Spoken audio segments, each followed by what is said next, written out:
Salut l'équipe, peut-on se réjouir du malheur des autres? Apparemment, oui. Pour certains, les grandes difficultés des Warriors en ce début de saison sonnent comme une victoire sur la vie, sur l'humanité. Les hectolitres de sommes engrangés ces 5 dernières saisons se sont donc transformés en une haine libératoire, un petit peu comme un supporter marseillais un soir de quart de finale de Ligue des Champions du PSG. Mais pourquoi cette haine viscérale envers une équipe 3 fois champion sur ces 5 dernières saisons avec un double MVP et qui a battu le record de victoires sur une saison régulière des Chicago Bulls? Ils n'ont pas été champions! Tiens, bonjour Monsieur Sum. On croirait entendre Patrick Beverley parler des Warriors. J'imagine d'ailleurs que Klay Thompson, quand il s'est fait choper pour adultère, ça devait être avec la femme de ce bon Patrick. C'est comme au collège, quand ton pote se fait larguer par cette fille avec qui toi, tu voulais sortir. Oui, Monsieur Sum, c'est toi qui voulais sortir avec cette fille. Mokobe aime à dire que les jaloux vont maigrir. Attention pour certains quand même de ne pas devenir anorexique.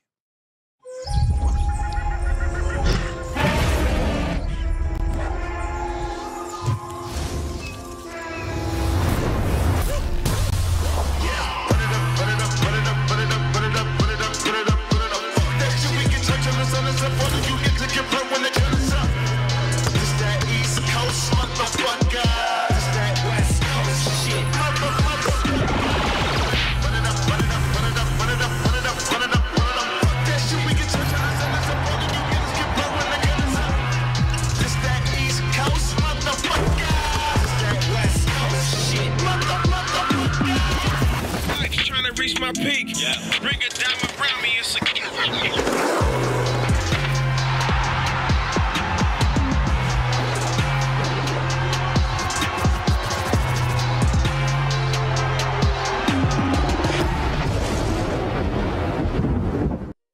Merci les amis pour ce clip toujours aussi exceptionnel à regarder et parfait pour lancer cette émission parce qu'on est jeudi et le jeudi c'est le First Day Show. On est parti pour 1 heure de NBA et pour m'accompagner dans cette mission mes soldats de l'infini, Thomas et Arthur. Ça va les frères?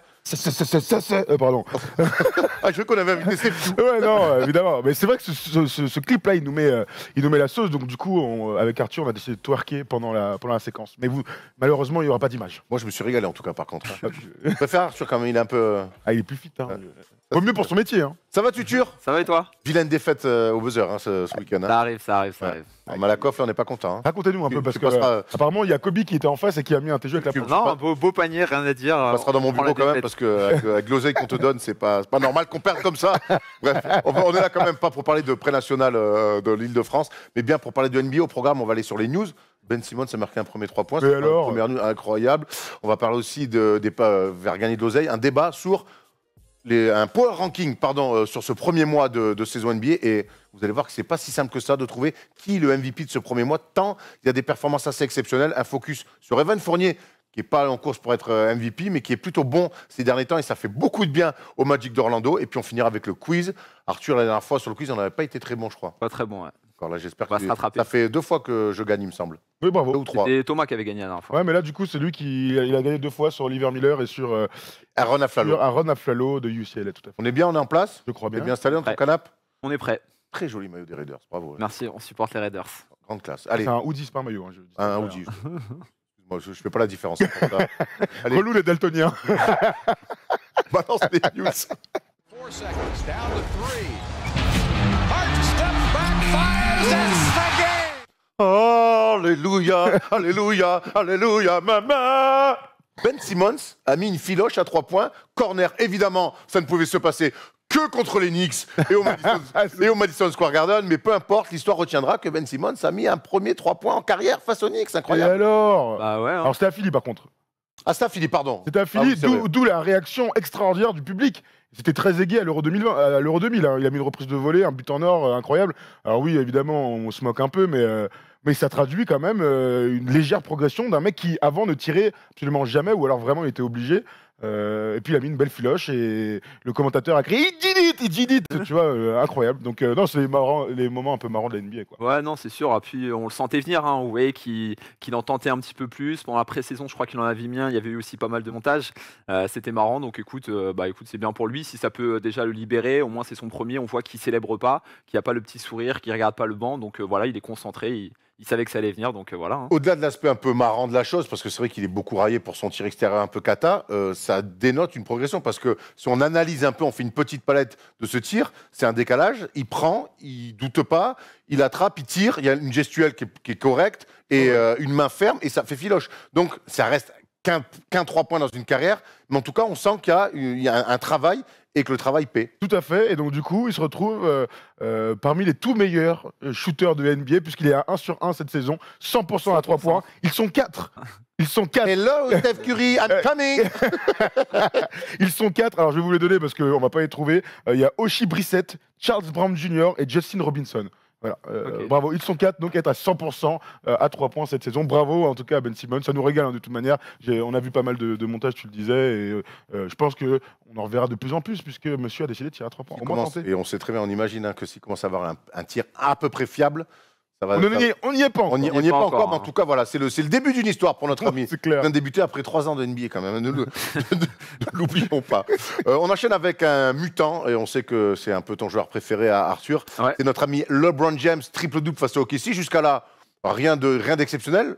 Le fait est que ça se fait contre le Thunder, et donc du coup, LeBron James a réalisé un triple-double contre toutes les équipes, au moins une fois contre toutes les équipes de la Ligue. Stat assez incroyable, et c'est le seul de l'histoire à l'avoir fait. Bah ouais, c'est assez incroyable. Après, bien évidemment, il y a le fait qu'il ait changé d'équipe. Parce que, bah, je sais pas. Ah, Kobe moi, ne peut pas faire ça. Hein. Nowitzki, Kobe, ils n'auraient pas pu le faire. Xavier Gravelaine aussi, enfin, ça n'a rien à Ouais. voir. Et puis aussi, bah, il y a le fait qu'il ait fait 16 saisons. Voilà, ça lui laisse un petit peu de temps. Je pense qu'avec l'ère d'aujourd'hui, les Doncic, Westbrook, enfin, Doncic, il est toujours sur la même équipe, mais Westbrook, qui en a fait je sais pas combien avec. On a la stat. Il peut rapidement le faire, quoi. Westbrook est à 28, il me semble, et Jason Kidd à 27 ou 29. On parle Ouais. d'équipe là. Hein. Ouais, Ouais. contre les équipes. On parle d'équipe, ouais. On parle Donc- contre les équipes, et c'est vrai que bah voilà, ça appuie sur le fait que la longévité de LeBron est incroyable. Si ça arrive à cet âge-là, c'est pas pour rien. Si ça arrive dans une saison où il est à 100% physiquement, qu'il est très fort et tout, c'est pas non plus le hasard. Voilà, c'est un petit check à côté d'un truc qui ne sert absolument à rien, mais Ça. voilà, ça fait partie de la légende de LeBron. On retiendra pas ça, quoi. Ça moi, je crois pas, non. lui non plus, ça retient un petit peu ce qu'il dit dans sa déclaration, où certes, bon voilà, il a un petit clin d'œil, il dit « Je ne sais pas quoi penser, j'espère surtout que j'ai un bilan positif avec ces triples-doubles. C'est le plus important, c'est une stat sympa, et je suis satisfait que ça arrive lors d'une victoire. » Là, LeBron, en ce moment, il est vraiment proche du texte. Il veut gagner des matchs, et certainement, on imagine qu'il a le titre et rien d'autre. Les triples-doubles, c'est Est-ce que vous avez vu, accessoire. dans ce match-là, il y a eu une séquence d'un gars qui est courtside et qui filme Oui. LeBron, et il parle à l'arbitre, il lui dit, à l'arbitre, hein, donc un arbitre qui connaît bien un vieux de la vieille, et il lui dit ah oui, j'ai entendu ce que tout le monde dit que l'année dernière, ces dernières saisons, je ne défendais pas, cette année c'est une nouvelle saison, vous allez voir ce que je fais et tout. Et ouais, c'est vrai que dans les faits, c'est une réalité, il s'est remis à défendre, il est réimpliqué physiquement, donc ouais, pour l'instant il est sur une grande saison, je pense qu'on va le retrouver dans le débat. N'en déplaise à Diolala. Ouais, bah, qui reviendra pour nous dire évidemment. si... Évidemment. qu'est-ce LeBron James, de toute façon, restez bien avec nous, puisqu'on en parle forcément dans la course au MVP au bout priori, il a sa place. de ce premier mois. Alors, ça va très bien chez les Lakers, c'est pour LeBron James. Ça va très, très mal pour les Spurs. Pire départ de l'histoire sous l'ère de Pop. Il a fait quelques changements, notre Depuis ami. 87-97. Ouais, Il avait fait pire, 97. c'était déjà sa première année. à Pop. 97-97. Il a fait quelques changements dans le 5 majeur hier soir. Ça n'a rien changé. Ils ont perdu 9 de leurs 10 derniers matchs. C'est rare de voir les Spurs dans le dur comme ça. Moi, en début de saison, j'avais senti qu'il y avait quand même un essoufflement des choses, qu'à l'intersaison, ils n'avaient pas, pour moi, injecté le sang neuf qu'il aurait fallu à cette équipe. Vous êtes surpris de voir les Spurs dans le dur comme ça? On est toujours surpris. On est toujours surpris parce que depuis qu'on a commencé le basket, enfin je sais pas, Tom et moi on est de la même génération, on les a toujours vus très forts en saison régulière avec une base, je sais pas, d'au moins 70% de victoires. Et puis même les dernières années, avec le passage de leadership Kawhi, etc., ils avaient toujours eu ce socle et cette base. Et là, bah, c'est assez surprenant de les voir comme ça. Alors après, moi, pour avoir regardé quelques-uns des matchs, ils tiennent 3 quarts temps et demi jusqu'aux dernières minutes. Et à la fin, ils explosent sur les 2-3 dernières minutes. Alors, absence de leader, il y a DeRozan et Aldridge, c'est des forts joueurs, on les connaît, ils sont référencés, c'est maintenant des vétérans. Mais sur les dernières minutes, il n'y a rien qui se passe. Le jeu, on a du mal à les trouver. Et j'ai l'impression que c'est un petit peu les autres joueurs qui prennent les derniers tirs et qui essaient de tirer l'équipe, quoi. Il y a un truc qui est dingue aussi, c'est que l'ADN des Spurs, sous Duncan, donc sous Popovic, avec le Big Three et tout, c'est que c'était une équipe qui défendait fort. Fort, très fort, un socle défensif qui te permettait, quoi qu'il arrive, d'être dans le match. Ça les empêchait pas d'être une très belle équipe de basket. Et ce qu'on voit depuis la saison dernière, c'est un changement complet d'identité. Et là, ce que ça donne en chiffres, c'est qu'ils sont 28e défense de NBA au rating. Hier, ils encaissent 138 points, il n'y a pas de prolongation. Donc, au bout d'un moment, Popovic a eu cette déclaration incroyable, d'ailleurs, qu'on va voir tout de suite à l'écran hier après le match, où en gros, il dit en général, quand tu marques 132 points, regarde, au bout du compte, si vous marquez 132 points dans un match, vous devriez probablement avoir de bonnes chances de le gagner. La mauvaise nouvelle, c'est que si vous en donnez 138, vous ne le ferez probablement pas. Je suis un gars très intelligent, ouais, je pense que c'est logique, non. Ah oui, pour moi, on peut dire ce qu'on veut. Quand tu mets 132 points, quand tu es 11e rating offensif de la NBA, c'est que normalement, ça te permet de gagner quelques matchs. Malheureusement, quand tu es 28e, pardon, ouais, tu es toujours en grand struggle. Et sachant que les derniers cartons, tu l'as dit, ils explosent complètement. Alors, et ils sont 14e de la conférence Ouest. Je dis que les derniers cartons ou les premiers, moi j'ai regardé le match face à Dallas par exemple, ils explosent complètement dans le premier. Ils courent après le score. Face à une équipe très à droite, mais du coup on retrouve plus ces Spurs-là. Il faut qu'ils sortent Patty Mills du banc pour commencer à mettre des paniers. Il n'y a plus du tout de mouvement chez les Spurs. Mais à l'époque où il y avait moins de mouvement, à c'est pas l'époque. trop le problème, non Moi je trouve. L'attaque, le problème, tu vois. Oui, non, mais là, ils mettent 132 points. Non, mais face à pour la Washington. saison, ça va. Moi, je trouve qu'en attaque, il y a moins de mouvements logiques, en tout cas, de mouvements il se passe la balle, mais c'est un petit peu stérile. Je trouve que c'est très stérile, en tout cas, en attaque. Et on retrouve beaucoup. 4e meilleure attaque de NBA, quand même, sur le rating. D'accord, mais je te dis que moi, je trouve que c'est stérile en attaque. Il n'empêche, après, ils ont des forts joueurs capables de mettre des paniers. En attaque, il y a moins de décalage. Ils sont obligés de s'employer pour mettre des gros paniers. Rudiger, catastrophique. Oui, Tu vois, Bellinelli a un pourcentage dramatique et du coup, ça réduit. Et des gens Temeré qui a fait un bon début de saison, il n'arrive plus du tout à mettre de l'ordre dans la maison. Quand tu vois les derniers matchs, la première chose que tu vas cibler, c'est l'attaque. Alors, c'est ça, le mais truc tout est lié, Thomas. Tout est lié parce que moi, je te dis que je les vois pas prendre des tirs très propres, sauf quand Patty Mills est sur le terrain, où là, je trouve qu'ils ont des tirs plutôt propres. Derrière, ils prennent des tirs de merde. Donc, qu'est-ce qu'ils font? Ils prennent des contre-attaques parce que le repli défensif est dramatique. Et donc, ils prennent des paniers. Donc, pour moi, il y a une forme de. Tout est lié. On peut pas dire juste oui, l'attaque. Oui, la défense. Pour moi, il y a un vrai lien. Et moi, en tout cas, contre Dallas, le match que je vois, je trouve pas une attaque. Ils explosent complet dans le premier quart-temps et là pas dans le quatrième. Et du coup, ils prennent du jeu rapide. Et leur transition défensive, pour moi, elle est dramatique. Parce que l'attaque ne tourne pas bien non plus. Moi, j'ai quand même l'impression que, tu vois, DeRozan en ce moment est bon. Le match contre Dallas, il est très fort, il a 36 points, il est très fort. Donc, du coup, il y a un mano à mano qui s'installe avec Doncic. Et il y a une réalité, c'est qu'ils se mettent à défendre et ils y arrivent. Je vois la Marcus Aldridge, oui, de temps en temps, il va scorer parce que c'est un genre de joueur. Mais en fait, t'as l'impression qu'il pèse plus comme. Enfin, évidemment, il est plus vieux qu'avant et tout ça, mais là, aujourd'hui, le système des Spurs continue d'être basé sur ces deux hommes-là. Et la réalité, c'est que ils sont moins performants. Ouais, ils sont moins performants. Pour reprendre ce que tu disais sur Aldridge, il doit avoir 34 ou 35 ans. On connaît son talent, passé par Portland, etc. Mais on lui a toujours reproché, et on voyait déjà les prémices de ça de temps en temps en playoff avec les Blazers. Ce petit manque de hargne, cette petite agressivité, tu vois, cette nonchalance, et là on la retrouve complètement. Et je sais pas, le fait que DeRozan prenne un petit peu le flambeau en attaque, peut-être qu'il se dit ouais, je sais pas, bon, moi tranquille, et on le voit pas. C'est vraiment un joueur et une équipe un petit peu à réaction. C'est un fort joueur. À Portland, il était super bien entouré avec des soldats qui faisaient un peu le sale boulot pour lui. Là, on voit bien que quand c'est dur, mais c'est pas lui qui va rallumer le feu sacré. Ça n'a jamais été lui. Ça n'a jamais été lui. Ça n'a jamais été lui. Donc, DeRozan, même si dans l'attitude dans les stades c'est un peu lui, c'est pareil, c'est pas un vocal. Donc, il manque. Tu l'as dit tout à l'heure, Thomas. J'ai l'impression qu'il manque un vrai leader et Popovic qui est censé être ce leader-là. Alors, il arrive toujours par des facéties, des pirouettes en conférence de presse à retomber sur ses pieds, à faire sourire. Le problème, c'est que le bilan des Spurs, il fait sourire personne. Mais surtout chez eux, quoi. Après, oui, peut-être qu'on est véritablement à la fin de cette ère du Big Three, après avoir retiré les maillots des grandes gloires. Peut-être que Popovic, on l'a vu aussi cet été avec Team USA, où il n'a pas été très inspiré. Peut-être que nous sommes à la fin, là, aujourd'hui, de ce cycle-là. On verra ce qui se passera, mais ils ne sont pas encore complètement largués. Il peut se passer plein de trucs. Pourquoi pas se faire échanger des DeRozan et ainsi de suite. Bon, une saison NBA, c'est très très long. Il n'y a que 15 matchs joués. Mais pour l'instant, on est sur la prémisse d'une cata. Pour finir, autour des Spurs, il y avait cette petite rumorette, on va dire, de échanger, pourquoi pas, DeRozan avec Evan Fournier. Il y avait d'autres mecs dans le paquet. Je crois que c'était surtout DeRozan, mais je ne sais pas s'il y avait eu des noms qui avaient fait. DeRozan, la rumeur, c'est que le Magic aimerait peut-être avoir un gars qui est capable de marquer, un fort joueur au scoring. Donc le nom de DeRozan est sorti. Donc derrière, quelques imaginations de trades ont été faites. Et on parlait, pourquoi pas, d'Evan Fournier et Aaron Gordon, par exemple, pour faire la maille. Tu vois, c'est la question. Est-ce que parmi vous, vous seriez capable tu vois, d'avoir envie, tu vois, que ce soit côté Spurs ou côté Magic, de faire ce type de trade. Sachant qu'il est en fin de contrat. Enfin non, il a prolongé DeRozan, non? Je sais pas, moi ça m'inspire pas comme ça. Je me dis pas, ça pourrait faire un super fit pour une des deux équipes. Mais bon, au point auquel en sont les Spurs, on se dit, bah pourquoi pas tenter un. Après, pour tenter un moi, tu échange, ramènes quoi. DeRozan dans une équipe de l'Est, tu step up direct. Ouais, non, bien sûr. Mais Mais bon. tu perdrais Evan qui est très bon en ce moment, on va en parler dans le focus, mais après Evan au Spurs. Enfin bref. En tout cas, dites-nous dans les commentaires ce que vous en pensez. Si c'était vraiment une idée en l'air. Ouais, Pour l'instant, il n'y a absolument rien. On est sur des Bien sûr, rumeurs ouais. Twitter, voilà, mais bon, ça fait toujours marrer comme ça de se projeter sur d'éventuels transferts. Là, Pour finir sur les Spurs, ils sont à 7 défaites d'affilée. Je vous donne le calendrier: Philadelphie, New York, Lakers, Wolves, Clippers. Voilà les 5 prochains simple. matchs. Les seuls matchs sur lesquels ils doivent gagner normalement, c'est New York.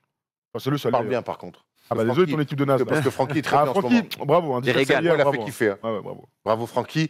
C'est bon, j'avais envie de la faire. On parle d'un ancien Spurs, pas de rumeur de trade pour lui, mais plutôt d'une rumeur de retraite, c'est Pau Gasol. Pau Gasol qui a été coupé par les Blazers. Alors c'est un petit peu spécial comme situation, il se fait couper par les Blazers, il est toujours blessé. On parle d'une éventuelle retraite et surtout on parle d'une négociation avec les Blazers pour un rôle dans le coaching staff. Intéressant. Ouais. Bah, de toute Intéressant, manière, ouais. il peut plus jouer. Hein. J'ai l'impression qu'il peut plus jouer. Voilà, c'est déjà la Il peut plus première. jouer. Il a en ligne de mire, en tout cas c'est ce qu'il a dit l'été dernier, de jouer une dernière fois et JO avec sa sélection. Donc il récupère derrière, il re-signe du coup un contrat d'1 an avec les Blazers, un contrat minimum. On pensait le revoir à un moment donné rejouer. Là, s'il le coupe, c'est que ouais, j'ai peur quelque part que Pau Gasol soit fini pour le basket de très haut niveau. Donc 40 piges, hein. ouais, il a 40 ans, il est cassé. Ça fait l'année dernière, il a joué 3 matchs avec les Bucks, alors qu'on pensait que c'était une bonne addition pour tout ça. Donc on est sur la fin d'un parcours, ouais. Non, ouais, ça fait un peu bizarre quand on a vu la nouvelle. Après, moi, ce qui m'a un petit peu plus surpris, c'est la négociation dans le staff de Portland. Alors qu'il n'a eu aucune attache là-bas. Ouais, alors oui. qu'il a aucune attache, donc peut-être une autre équipe, pas forcément les Lakers parce qu'on pense aux Lakers forcément, mais Spurs, peut-être ouais. voilà les Spurs ou une autre équipe. En tout cas, ça m'a un peu surpris qu'on lui propose un rôle dans cette équipe-là. Parce qu'il est Ils ont- intelligent. Ouais, et- ouais. Ouais. Bon, je pense Mais que il moi, serait bon, il serait je bon. pense hein. qu'il peut faire le taf, travailler avec les intérieurs. On voit Duncan avec les Spurs. Qui a n'importe- coaché son premier match Ouais, ouais. quand Popovic s'est fait exclure. Ouais. Alors il y avait Becky Hammon et tout ça, ils étaient 3 au coaching, mais Défaite. Duncan a joué son. Je pense que défaite. quand tu es un défaite. jeune qui sort de fac et que tu te fais coacher sur tes postes move avec notre ami de Gasol, je pense que tu t'en sors pas trop mal. En tout cas, s'il prend sa retraite, c'est pas encore officiel, on fera sûrement une vidéo. Mais moi, les deux premières questions qui me viennent direct à l'esprit, c'est Hall of Fame, Oui. oui ou Oui, non? oui, pour moi, oui. Est-ce que les Lakers retirent son maillot? Non, pour moi, non.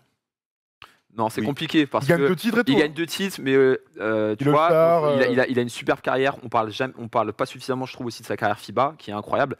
Mais Le aux meilleur européen en Lakers, FIBA, hein. c'est le deuxième larron après Kobe. Il y a déjà énormément de maillots qui sont retirés. Si on retire tous les maillots des seconds couteaux des équipes qui ont Bah, ils même l'ont- fait des back-to-back, Enfin, c'est bon. Au final, je sais pas. je vous invite à regarder quand même. Non, je me Il a- rappelle. il a pour bossé- moi, je me rappelle. Il fait je un me match rappelle. 7 monumental. Pour moi, si Il Jeff est- Worthy a son maillot, je me dis que lui Worthy- peut l'avoir. Worthy Worthy est est MVP, MVP hein, il est MVP des finales. J'entends, mais bon, lui, il aurait pu. Enfin, tu vois, Après, il y a aurait des pu. mecs, après, là où je rejoins Arthur, c'est qu'il y a des mecs comme Michael Cooper qui n'ont pas leur maillot retiré. Ouais. Aaron Scott. Des Byron Scott qui n'ont pas leur maillot retiré. Donc Ouais, mais, ça- ouais, mais de Kurt cette génération, Rambis, ça ils sont passe. au moins 3 de la Ouais, génération. Là, la génération des Lakers 2010, il n'y a que Kobe. Mais c'est vrai que la comparaison avec Worthy, c'est peut-être celle qui se rapproche le plus Bah, parce ouais. que quand il gagne, Jabbar n'est plus l'option numéro 1 ni 2. Donc ça Et lui, peut il l'est tenir, jamais vraiment. ouais. Alors, il est MVP et tout, mais il l'est jamais vraiment. Option numéro 1. Donc bon. On verra en tout cas, on saura dans quelques mois peut-être. Moi, j'ai envie de te dire oui parce que sur les finales, il est montré. Et puis sans lui, il gagne pas en fait. Ben oui, donc moi je suis partagé encore, hein. Je vais plutôt On vers verra. le oui. Hall of Fame et pas de maillot pour moi. Et puis on va finir ces news forcément avec le comeback de la semaine. On reste toujours à Portland. C'est notre ami Melo qui a rechaussé les crampons avec un match. C'était contre qui déjà?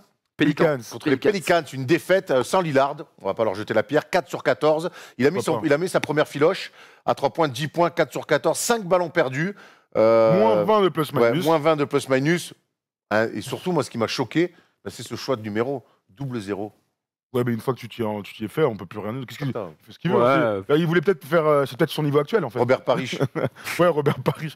Non, mais écoute, on est ravis de le revoir sur les terrains. Ça, on l'a dit lundi dernier. On a envie de voir dans quelle forme il serait. Alors, évidemment, 4 sur 14, bah oui, il est en manque de rythme. Il n'a pas joué depuis 1 an. Mais j'ai vu des choses intéressantes. Il a l'air en canne et tout ça. Il prend un tir dès le début. Un petit dunk. Il met un petit dunk. Alors, sur la fin, bah oui, il marque plus un panier. Il a parce que vu il mon est à 30. Thomas aussi sur Isaac Hayes. Ouais. Sur Jackson Hayes, pardon. Jackson Hayes. Et- Enfin, Non, Il est très loin de pouvoir Mais- le réussir. Mais tu sais, quand je l'ai vu, il est affûté. Je l'ai trouvé affûté. Tu vois, il était un peu juste sur cette action. Je pense qu'il cherchait surtout la faute, tu vois, avec le contact Oui, oui. et tout. Mais écoute, moi, je l'ai trouvé pas mal. Du pur mélo, Du Moi, ce qui m'a- post-up, du post-up, ouais, ouais, etc. Moi, ce qui m'a plus étonné, tu vois, j'ai du mal à lui jeter la pierre. C'est plus comment ses coéquipiers ont joué avec lui. Ils l'ont trop cherché, mais bon, il n'y avait pas Damien Lillard, donc ça peut se comprendre. Mais on peut pas trop tirer de conclusion sur ce match-là, parce qu'en fait, ils l'ont énormément cherché. Il prend 14 tirs en combien 20 minutes, un truc comme ça. Et en fait, bah. Des tirs de Ouais, des mecs, tirs de All-Star, voilà, de tirs de franchise je player. suis première option. c'est Exactement, moi, ouais, je suis exactement, d'accord, c'était ouais. ça. Et écoute, on en a suffisamment parlé. Je pense que tout le basket en a suffisamment parlé. On l'attend plus pour être le franchise player. Alors bien évidemment, voilà, Capable. c'est plus lui, il est capable de coups d'éclat. Mais bon, il faut que ses coéquipiers, voilà, il faut qu'ils se reconcentrent sur le jeu et qu'on trouve naturellement les leaders. Lui, il va être bon sur du catch and shoot, sur le jeu qu'on connaît, mais sur un volume un petit peu moins important. On en a parlé lundi, Tom, je t'ai vu, et il y a eu beaucoup de situations post-up pour Melo. Mais là où je rejoins Arthur, c'est qu'ils ont joué comme si c'était Melo, même pas de Melo de Houston ou Melo de KC, parce que voilà, c'était Melo de Melo de New York. New York. Comme si, non, mais comme s'il venait juste d'être transféré et qu'on allait lui dire, bah écoute, c'est très important, il va falloir que tu sois toi-même et tout, alors qu'il n'a pas joué depuis un an. Donc on verra effectivement dans quelques jours, si d'ailleurs dès ce soir, parce qu'il joue ce soir, si Damien Lillard revient, au moment où on enregistre, on n'a pas l'info, s'il continue à lui filer autant de ballons, mais en tout cas c'est intéressant à voir. Ouais, bien sûr. Le moins 20 de plus-minus, alors on en parle souvent avec Steph, ça veut dire quelque chose ou pas, ça veut quand même dire que, et de loin c'est la pire Quand tu es sur le marque, terrain, c'est la pire marque de son équipe. Voilà, donc bon. Il n'y a pas de conclusion à faire, mais en tout cas, on est ravis de le retrouver sur le terrain. Malgré ce numéro, De effectivement. toute façon, Melo, on aura l'occasion d'en reparler. Et si je me dis que s'ils ont coupé Pogazol, peut-être, on espère en tout cas qu'il pourra au moins finir la saison avec les Blazers. Il faut attendre la fin du mois de janvier pour ça. C'est tout le mal qu'on lui souhaite. On a fait le tour des news, c'est le moment, c'est bientôt Noël, donc c'est le moment forcément de gagner un peu d'oseille. C'est la séquence Parions Sport.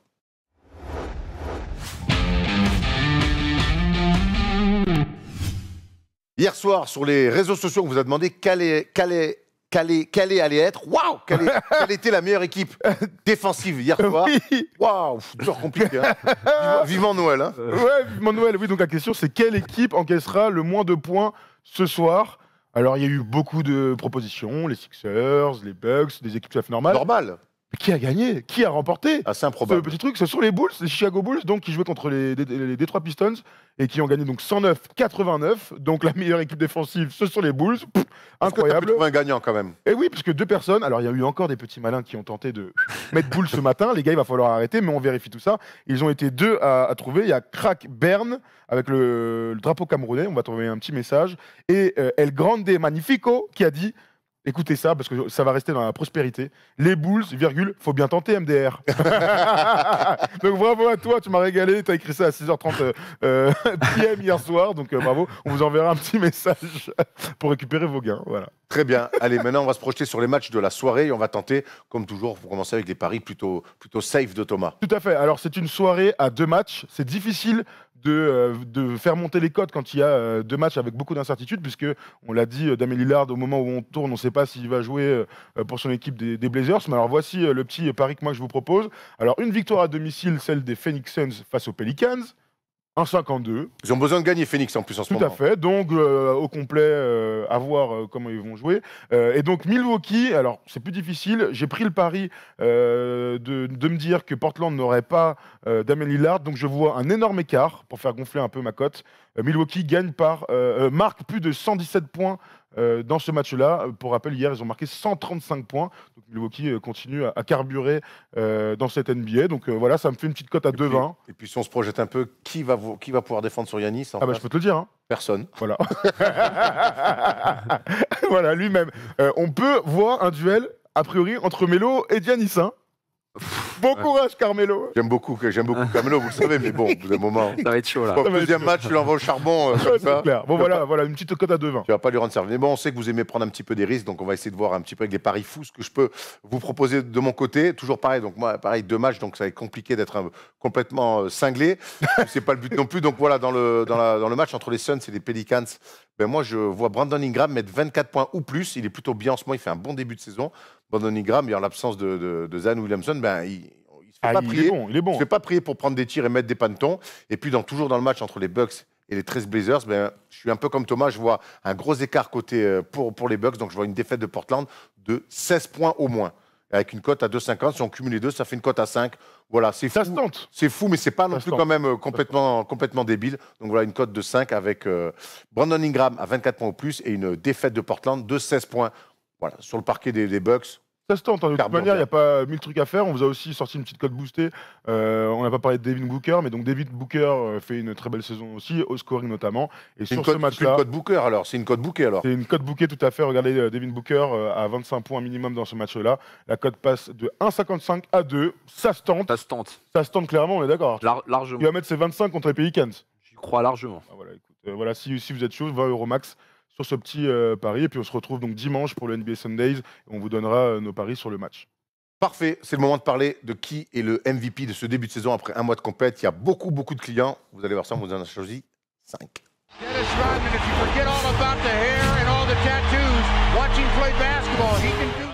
Qui est le MVP de ce début de saison après un mois de compétition? On vous a choisi 5 joueurs et on va forcément commencer, les amis, par El Barbudo, l'homme qui met des cartons en veux-tu, en voilà, et qui fait aussi gagner son équipe. Ça ne pas oublier, aujourd'hui, les Rockets sont 3e de la conférence Ouest et James Harden marche littéralement sur l'eau. Vous le voyez, 11 victoires, 4 défaites.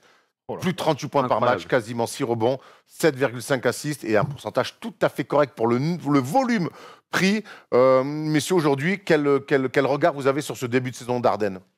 Bah, Harden, c'est un peu toujours la même chose. C'est des stats qui sont incroyables, un jeu qui est plus que prévisible, mais un joueur tellement fort et tellement au-dessus individuellement. Franchement, ça fait 2 ans qu'il est à ce niveau, enfin, qu'offensivement, il joue sur de l'isolation exacerbée, du hero ball, tout ce qu'on peut dire, mais il continue d'envoyer, il continue de scorer, il utilise très bien le règlement pour aller 15 ou 16 fois au lancer franc par match, et bah, ça peut être moche, on peut dire ce qu'on veut, mais en attendant, il met 40 points tous les soirs, et ça reste quand même quelque chose d'incroyable. On sait qu'on est sur une ère de basket où il y a énormément de possessions, mais mettre 40 points tous les matchs, c'est colossal. incroyable. Et puis surtout, comme je le disais tout à l'heure, il est hyper prévisible. Mais il le fait quand même. On sait qu'il va faire son step back, on sait qu'il va faire ses 1000 dribbles, mais ça marche toujours. Là, je te rejoins, c'est que, en fait, je suis même plus impressionné par ce qu'il fait, tant je sais exactement ce qu'il va faire. C'est ça. Quand tu parles de prévisible, c'est que, bah oui, les Rockets vont aller en attaque tranquillement, ils peuvent jouer un peu sur Westbrook, ils peuvent courir par-ci par-là. Russell Westbrook, justement, est en train de parler de James Harden. Il dit, je crois que beaucoup de gens aiment normaliser l'excellence quand on la voit encore et encore. Mais c'est tout sauf normal. Personne d'autre dans la ligue n'est capable de le faire. Il se met en position pour être l'un des meilleurs scoreurs all-time par sa faculté à scorer à un niveau élevé de tant de manières différentes. Alors, de tant de manières différentes, il veut dire du tir extérieur, de la pénétration, et ainsi de suite. Il y a un truc qui est complètement fou, c'est que nous, on l'a vu en vrai, maintenant c'était il y a 2 ans, c'était un match Lakers Rockets, et il y a un truc qui est fou, c'est que c'est une belle bête, il est costaud, il est rapide, mais il a cette faculté à cadrer son gars et à démarrer d'un coup. On le voit, il est comme ça, on dirait qu'il est en train de charrier son adversaire. En tout cas, il dit vas-y, prends-moi la balle, prends-moi la balle, et boum, il part comme ça d'un Ouais, coup, c'est ça. à droite, à gauche. Il est incroyable sur les flotteurs, il est capable de dunker, Fort il est capable finisseur. fort Il fait la finisseur. passe. Enfin, il est sur tout l'entre-deux, il est totalement inarrêtable. Et comme tu le dis, moi, ce qui me choque, c'est la régularité au scoring. Alors oui, il y a des excès à 3 points. Oui, il y a des excès dans le hero ball, mais au bout d'un moment, tu es obligé de dire ah, t'es trop fort, mec. Tu vois, j'ai envie de parler aussi un peu de la défense. Tu sais, on s'est toujours foutu de sa gueule au niveau de la défense, mais je trouve que cette année, lorsqu'il est en défense poste bas, il tient le mec. Je dis pas qu'il le stoppe et tout. L'année dernière, il avait toujours tendance à envoyer son défenseur sur l'aide. Là, il tient le joueur et je trouve que c'est bien. J'ai dû les voir 2 ou 3 fois cette année et moi, je trouve que c'est un axe de progression. Donc non, franchement incroyable. Et puis surtout, on voit que depuis qu'il a remonté son niveau, bah, l'équipe elle gagne. En Eh fait. oui, ça Donc change c'est tout. difficile de lui tomber dessus. C'est moche. C'est dans les écoles de basket, on va pas montrer ces vidéos là, mais en attendant, c'est efficace. Donc il faut attendre. C'est devenu un jeu. Alors, c'était pas le cas en début de carrière avec OKC, c'était pas le cas ses débuts à Houston, mais c'est devenu finalement un joueur unique, un joueur presque original. Ouais. James Harden, on a finalement, on peut le comparer à pas grand monde dans l'histoire sur ce qu'il fait sur ces 2-3 dernières saisons. Ouais, non, mais t'as entièrement raison.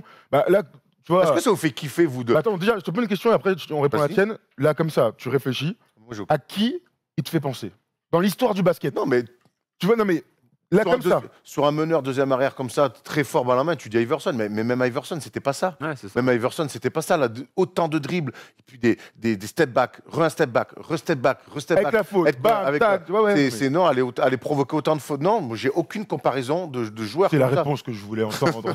Non, mais ça, c'est pour ça que c'est devenu. C'est un joueur en fait c'est pour ça peut-être qu'il se fait aussi pointer du doigt par certains, pas par tout le monde, parce que faut aussi reconnaître que les stats et les résultats en Parle saison pour lui. régulière Tout à fait. fonctionnent bien.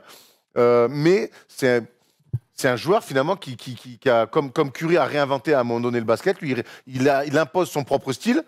Curry a été MVP et a été champion. Harden, pour l'instant, ne peut se contenter que d'un titre de MVP, mais moi, c'est un style. J'ai du mal à comparer. Tu vois, quand tu parles de Curry. Non, mais je te parle juste d'imposer un style. Ce que je veux dire, c'est que Steph Curry, on voit déjà les petits Steph Curry qui sont en NBA. On va pas les citer, on les connaît tous.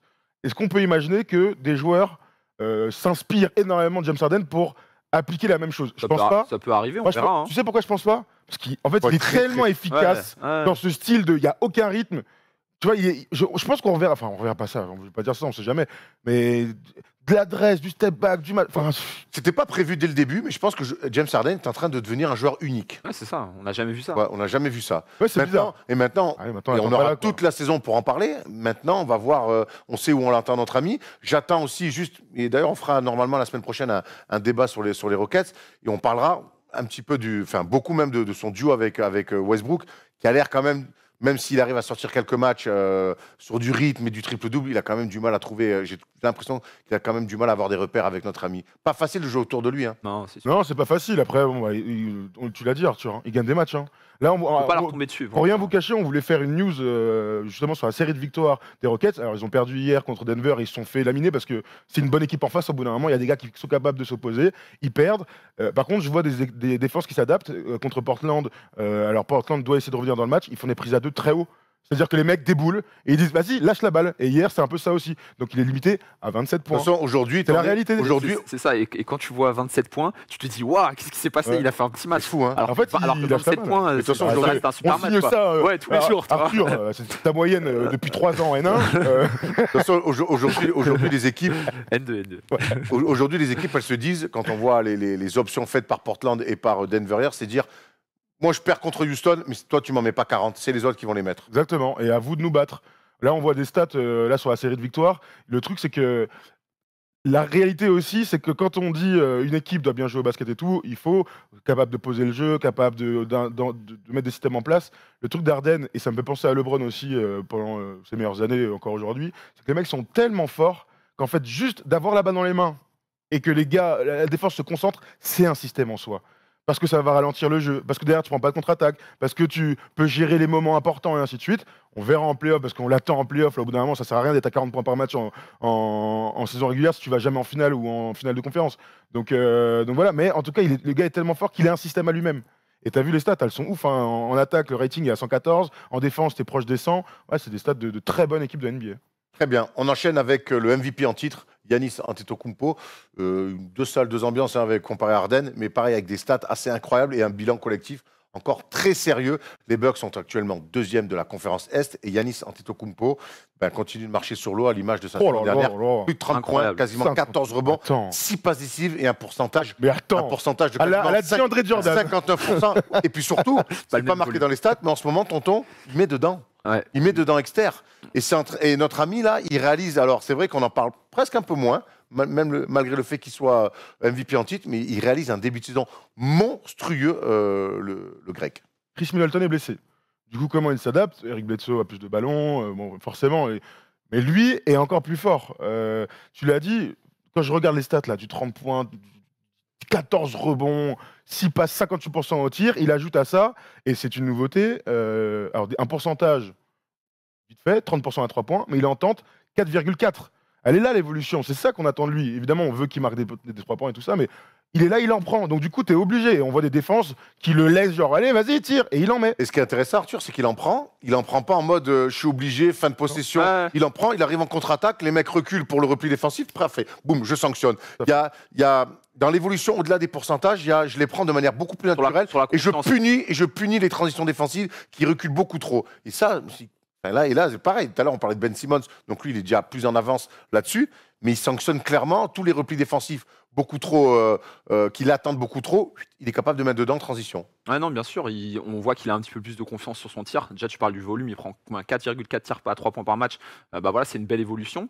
Après, bien évidemment, les défenses, elles font quand même un choix entre le tir et la pénétration. Ou le dunk dans la gueule. Ou le dunk dans la gueule. Mais le truc, c'est qu'une fois de plus, il est hyper prévisible, un petit peu comme James Harden, mais il est toujours efficace. Et c'est là que c'est impressionnant. Il a 30 points par match, 14 rebonds, mais il fait toujours la même chose. Il la fait même toujours la même chose. Ouais, c'est vrai. Entre guillemets, toujours la même chose. Avec Voilà. son reverse là. Avec son Il fait reverse, son- avec ouais. ses grands pas, quand il est en transition, qu'il arrête son dribble et qu'il commence à faire son double pas, il y a tout le monde qui s'écarte. Il y a tout le monde qui s'écarte. Et puis voilà, tout simplement, il est impressionnant. J'ai regardé ses stats sur les 5 derniers matchs. Ils sont à 5 victoires d'affilée, les Bucks. Middleton s'est blessé à ce moment-là. Alors écoutez ses stats 33 points. Bon, facile. Il est à 13,2 rebonds, 3,8 passes. Il est aussi à 5,8 paires de balles. Dans cette NBA, on n'a pas parlé pour Harden, mais les joueurs ont de tels volumes de jeu qu'ils perdent beaucoup de ballons. Mais alors, ce qui est intéressant, c'est donc sur 20 tirs tentés, il a 60% au tir et qu'il est à 5-3 points, à plus de 5-3 points tentés par match. Et il est à 34,6, enfin 0,346. Donc c'est pas mal. À 35%, c'est très rentable pour un joueur comme Giannis Antetokounmpo. Tu m'étonnes, John. Ah oui. Et LeBron James a 25 points, 8 rebonds, 11 passes décisives, meilleur passeur de la ligue. C'est rentable, les amis? Écoute, moi je ne me plains pas. Du côté de Los Angeles. J'ai une question pour vous. LeBron a déjà joué meneur à NBA, mais ça faisait longtemps quand même qu'on l'avait pas vu, même s'il a, On est toujours été- rookie. même s'il a toujours été meneur dans le jeu. Là, il est clairement Point installé. forward. Là, il est clairement installé comme poste numéro 1. Et pour la première fois de sa carrière, il pourrait être meilleur passeur de la ligue. Est-ce qu'on a l'impression de voir quelque part, même si ça fait 16 ans qu'il l'a, une sorte de nouveau LeBron? Je sais pas, parce que, en fait, Tu vas sourire plein d'amour, Thomas. Non, mais je Moi, je réfléchis à ta trouve- super question. je trouve que là, il a toujours fait énormément de passes. Il y a une année à Miami et à Cleveland où il est aux alentours des 8 ou 9 passes. Voilà, c'est impressionnant. De Mais là, 11, en là, fait, on est sur des moyennes à la ouais, Stockton. mais Hein. je pense surtout que c'est avec le roster qu'il a. Il a une équipe, tout le monde peut shooter. Une fois qu'il a passé son joueur, une fois qu'il fait le pick and roll, il a toujours une option, deux ou trois joueurs qui peuvent scorer. Donc pour moi, c'est plus facile pour lui de se concentrer sur la passe, tant il a des bons coéquipiers. Je pense, il faudrait réfléchir, mais est-ce qu'à Miami, même avec les Tres Amigos, il avait autant de joueurs, même sur le banc, est-ce qu'il y avait une profondeur de banc avec autant de joueurs de talent? Je ne suis pas sûr. Ouais, non, mais là où je te rejoins, c'est que ça se discute. Et il y a un autre truc, c'est que quand on pense à ces équipes à Miami, où vraiment pour moi le meilleur LeBron qu'on ait jamais vu, c'est 2012-2013, il ouais. est extraordinaire, physique, adresse et tout ça. Quand on pense à celui de Cleveland, où il est plus délié, on va dire, on retrouve le jeune LeBron très délié et tout ça, son numéro 2 est toujours un mec qui aime dribbler, donc D-Wade ou Kyrie. Donc des mecs qui, quelque part, gagent des passes décisives, je mets des grands guillemets, mais qui ont besoin de, De voilà, porter d'avoir la balle. de porter la balle, de dribbler, d'avoir de l'ISO et tout. Là, tu as totalement raison. Le seul autre mec autour de lui qui aime avoir la balle et dribbler, c'est Rajon Rondo, donc qui là revient de blessure et qui donc est intéressant et ainsi de suite. Mais donc du coup, c'est le seul. Qui surtout est sa doublure. Ouais, ils jouent ensemble. Ils jouent pas mal ensemble. avec LeBron en 4 et Rajon Rondo et meneur, forcément. Mais donc, du coup, c'est vrai que tu as raison. Ils sont 4 et ils sont là comme ça. Alors, tu as Jamal Magui qui va faire son rôle, qui va mettre un alley-oop, doit être c'est pareil. Anthony Davis va faire ça, va être à l'extérieur, va être dans l'ISO un peu, mais va faire des pick and roll. Et autour, Danny Green, Bradley qui est un peu pété, les Caruso, les KCP, enfin, les Troy Daniels, Kyle Kuzma. Donc, du coup, tu n'as que des finisseurs qui ont besoin que d'un dribble pour performer. Et c'est une structure d'équipe qu'on n'a pas trop vue jusque-là. On a enfin, aux Lakers, réussi à, comparé à la première année, on a enfin réussi à créer l'équipe parfaite autour de LeBron James avec un duo. Voilà, c'est là je vais vous lancer un petit peu avec le duo que j'ai l'impression. Alors oui, il a joué avec Wade, il a joué avec Kyrie Irving, mais on a l'impression que finalement ce duo c'est peut-être le. Oui. Moi, j'attends les playoffs. Ouais, moi aussi, hein, là, sur le papier. Il se dessine quelque chose en tout cas Ouais, mais... entre les deux. Moi, Oui, leur mais- défense pick and roll, c'est ce que je dis depuis le début, c'est pour ça que je les ai mis champions. Alors je sais pas si ça Dans sera le cas, l'attaque. mais cette défense, non, mais la défense adverse sur le pick and roll, LeBron James, Anthony Davis, pour défendre, c'est un enfer. Ouais, c'est sûr. Entre l'autre qui roll, qui fade. Si jamais tu défends bien les deux sur quart de terrain à l'opposé, vous venez de dire, il y a des mecs qui sanctionnent. Non, mais t'as raison. Mais là, en fait, sur le papier, c'est peut-être le plus complémentaire. Mais le papier, ça veut rien dire au bout d'un moment. Tu vois, les Warriors, l'année dernière, ils doivent gagner de 30 points contre tout le monde, mais la réalité du terrain, c'est qu'on sait jamais. Donc j'attends quand même de voir. C'est qu'il y a des mecs qui se pètent. Après ça, Ouais, c'est bien sûr, mais c'est ce que je te dis. et LeBron, par le Ça passé, fait 15 il sait- matchs, quoi, tu vois. LeBron, il sait que sur la route vers le titre, tu peux perdre des mecs en route. Hein. Non, bien sûr, que- bien sûr. Après- Surtout Anthony Davis. Ouais. Après, pour revenir sur le débat et sur le fait de la course au MVP, moi, quand je me projette, je vois les Lakers, donc meilleur bilan de NBA. Je vois LeBron, meilleur passeur, très très fort, avec Anthony Davis qui est très bon et tout. Et ben l'année dernière, il était clairement pas dans la course au MVP, par contre, il était très fort, les blessures et tout. Là, il pourrait être MVP. Et ça, c'est une prouesse pour une année 16. Tu vois, c'est ça qui est dingue. Je connais pas d'autres mecs, à part Jordan. Qui a été le plus vieux MVP? Ah, c'est une bonne question. Malone, non Malone. Karl Malone, tu je penses suis allé là-dessus, 99 99. 99, ouais. Tu Peut-être. crois J'ai Je sais sans pas. certitude. Commentaire, dites-nous, ouais. Dites-nous dans les commentaires, vous qui êtes Attends, une Jordan, encyclopédie de la non. NBA. 35 ans et MVP. C'est pas. pardon, 35 ans MVP, c'était incroyable. Et hein. non, mais surtout aujourd'hui, quand tu vois, parce qu'à l'époque, quand même, le jeu était plus lent. Aujourd'hui, quand tu vois le rythme Ouais. qu'il y a, être MVP à l'âge de LeBron aujourd'hui, Ah. ça serait un miracle incroyable. On n'en est pas là. Non, Et non. d'ailleurs, il nous reste encore des mecs à voir. Et après vous me donnerez votre MVP. Est-ce qu'il n'y a pas de ce début de saison. une rupture là, entre ces 3 mecs et les autres? Bonne question. Et je te veux dire, pour moi, non. Parce Moi, qu'après, on va attaquer Luka Doncic et Pascal Siakam. Donc, si tu veux que Siakam, qu'il y ait une coupure, je te l'accorde et encore, je trouvais ça un peu sévère. Mais avec Luka Doncic, pour moi, il n'y en a pas. Moi, il y en a. Ah, hein. Pour moi, il n'y a pas de. Luka Doncic, Pour moi, on va voir ses stats, hein. la seule coupure, entre guillemets, c'est le bilan. Eh ben, c'est une énorme Non, coupure. non, mais c'est le bilan, mais sauf qu'on est à 15 matchs, tu vois. Oui, bah, Si là, 9-5, Thomas. si là, hein. regarde, On si là, est ils sont pas à- 6-8. Hein. si là, ils sont à 11-3, 10-2 les autres, les gars. Oh. ouais, mais s'ils sont à Oh. 11-3, il est.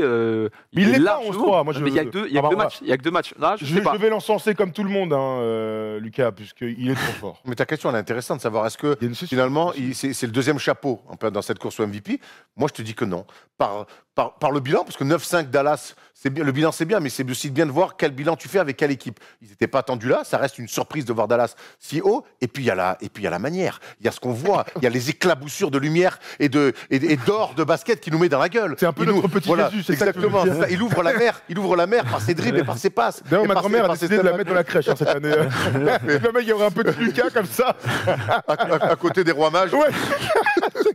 Non mais voilà, pour moi, Luka Doncic est dans le même chapeau que les 3 précédents mecs qu'on vient de citer. Ouais, pour moi aussi, il est dans le chapeau avec les 3 autres. Contrairement à Antetokounmpo et à James Harden, lui, il n'est pas prévisible. Voilà, il s'adapte à ce que lui propose la défense, aux choix défensifs de l'autre équipe, que ce soit des fortes défenses individuelles ou des fortes défenses collectives. Il trouve toujours la solution par la passe, par les longues passes, par le tir.